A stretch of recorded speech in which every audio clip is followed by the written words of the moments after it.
Akordi klasične gitare dali su obeležje humanitarnom koncertu na kome je Kladovljanima svirao Danilo Milojković, član Beogradskog gitarskog društva. Prihod je namenjen za lečenje dvogodišnje devojčice iz Kladova koja boluje od Dravetovog sindroma. U ovoj opštini za sada, nažalost, niko nije izašao u susret maloj Goci Mitić koja boluje od Dravetovog sindroma, inače teškog oblika epilepsije, jedinstven slučaj kod nas u Srbiji.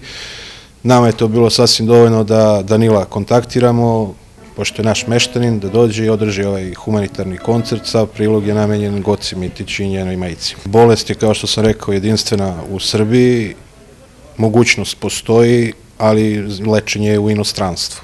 Najverovatnije neka klinika u Nemačkoj, čekaju se izveštaji i rezultati, tako da sa sigurnošću još ništa ne znamo, ali iskreno se nadamo i verujemo da lek postoji. Kladovljani su ljudi širokog srca, spremni da pomognu svima koji su u nevolji i zato se, ma gde bili, rado vraćaju u rodni grad da bi ispunili svoju humanu misiju. Drago mi je što mogu da pomognem kako god, tako da hvala i organizaciji koji su to sve organizovali, što su me pozvali da ja održim taj koncert. Svira se repertoar od renesanse do 21. veka, postoji puno kompozitora koji su pisali za gitaru, postoji transkripcije, to je nešto što je pisano za drugi instrument, neko je napisao za klasičnu gitaru posle.